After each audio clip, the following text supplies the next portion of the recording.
मेरे समक्ष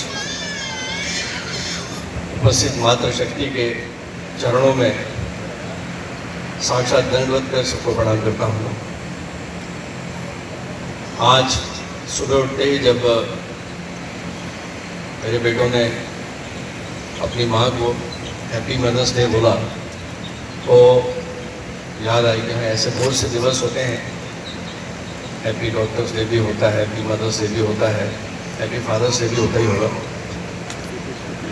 और उसके बाद आज का ये जो समारोह है, दैनिक भास्कर विशेष रूप से योगेश जी, हितेश जी, अमित जी, उनके द्वारा समय समय पर समाज में कुछ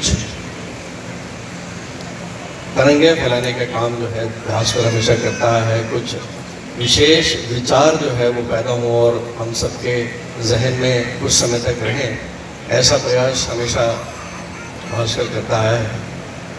और आज इस मंच से ये सौभाग्य है मेरा कि आपके बीच में कुछ अपनी भावनाएं साझा ज़रूर करूँगा। मेरे समक्ष हमारे नवदापुरम की प्रथम नागरिक अति आदरणीय यदु बहन, उसके बाद हमारे जाबाज सिपाही कैस दीदी हैं, पांडे दीदी हैं, सुनी दीदी हैं, गिरजा जी हैं और रक्षा बेटी नतन आगे बैठी हैं। मेरे साथ और भी बहुत से ऐसे चेहरे हैं। मैं गुरुजनों को प्रणाम करता हूँ। समक्ष गुरुजन सामने हैं। एक सवाल पूछता हूँ मैं, प्यार का अर्थ क्या होता है?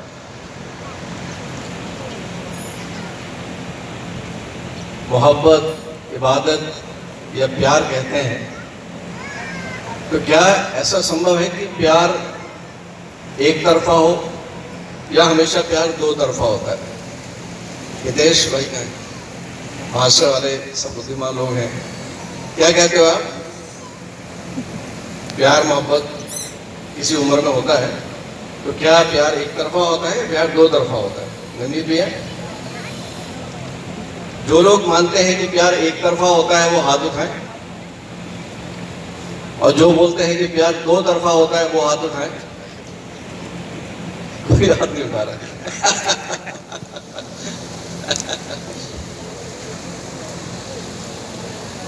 जो दो तरफा होता है वो व्यवहार होता है, वो बिजनेस होता है, वो व्यापार होता है। प्यार, मोहब्बत और इबादत हमेशा एक तरफा होती है।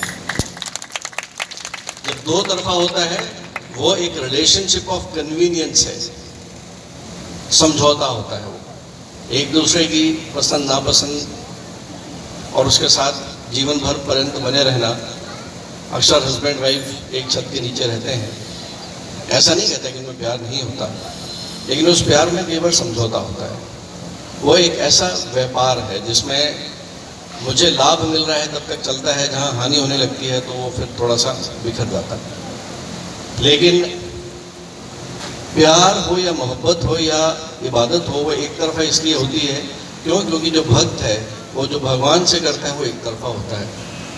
और उससे भी बढ़ के जो माँ करती है अपने उस नन्हे मुन्ने बच्चे से, जिसमें लौटाने का ना भावना है ना वो लौटा रहा है, वो जो है वो है प्यार। केवल एक तरफा है, शुद्ध पवित्र, उसकी डिमांड नहीं होती कोई भी। वो माँ है। गुरु इसलिए बोलते हैं माँ को, गुरु का मतलब संस्कृत में होता है जो अंधकार से प्रकाश की ओर ले जाए। तो वैसे भी माँ इसलिए भी गुरु है क्योंकि गर्भ से इस बाह्य जगत की रोशनी में, प्रकाश में माँ ही तो लेके आती है।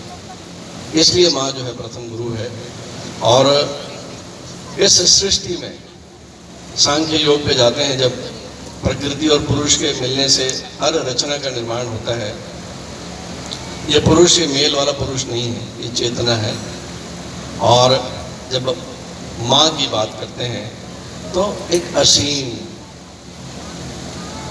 हमारे सनातन धर्म में कथाएं भी हैं कि जब कार्तिक और गणेश जी को बोले गए कि पृथ्वी का चक्कर लगा के आओ, तो गणेश जी ने क्या किया हमको पता है, मैंने अपने पेरेंट्स को बिठाया, उनके चक्कर लगा लिया तो हो गया उनका दुनिया का चक्कर हो गया। और आज बिल्कुल सही है कि आज के इस कलयुगी तामसी वातावरण में अगर एक परिवार में सात्विकता लाते हैं, पवित्रता लाती है, तो माँ लाती है, क्योंकि माँ ही वो पहला गुरु है। जैसा हमारी दीदी ने बताया कि जो संस्कार होते हैं बच्चों में, वो सबसे पहले माँ के द्वारा ही ट्रांसफर होते हैं। इवन जब बच्चा गर्भ के भीतर है, तब भी अभिमन्यु को जो लेसन्स मिले वो माँ के भीतर से ही मिले।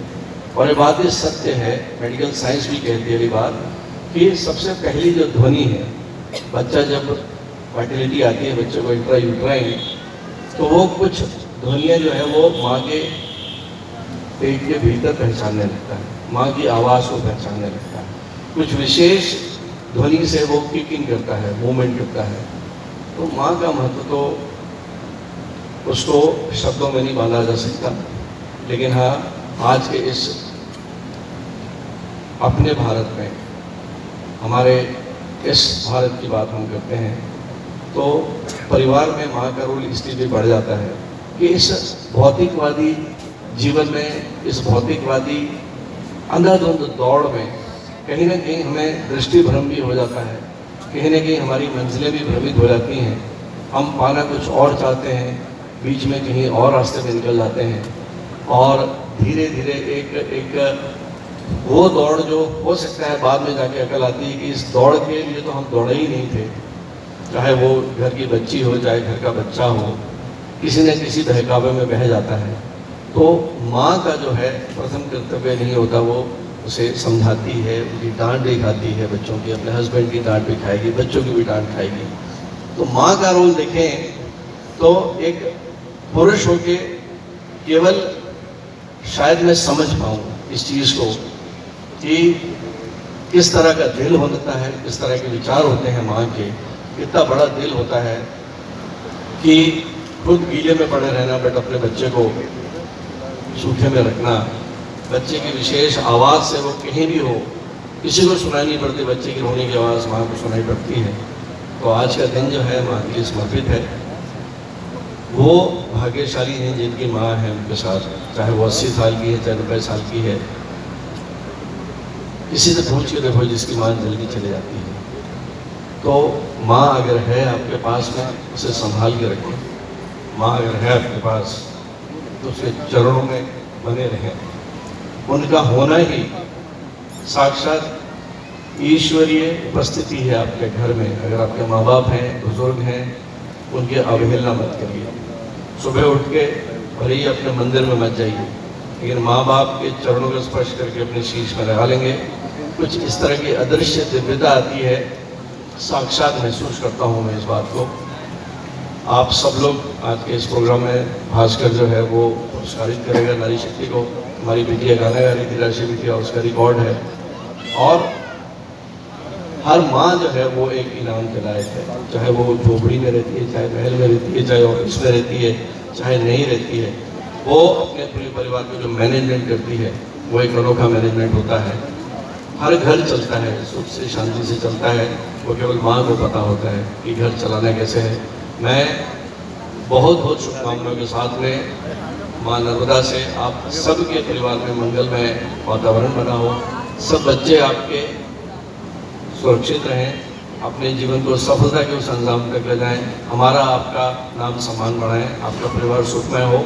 मैं प्रणाम करता हूँ, वंदन करता हूँ, और भास्कर को बहुत बहुत बधाई देता हूँ एक बार फिर से इस कार्यक्रम के लिए। प्रणाम। मैं भाई सबसे निवेदन करूंगी, अब इस मंच से नारी सम्मान होना है, आपकी गरिमा में उपस्थित इस मंच पर बनी रहे। मैं निवेदन करूंगी आदरणीय नीति यादव जी से।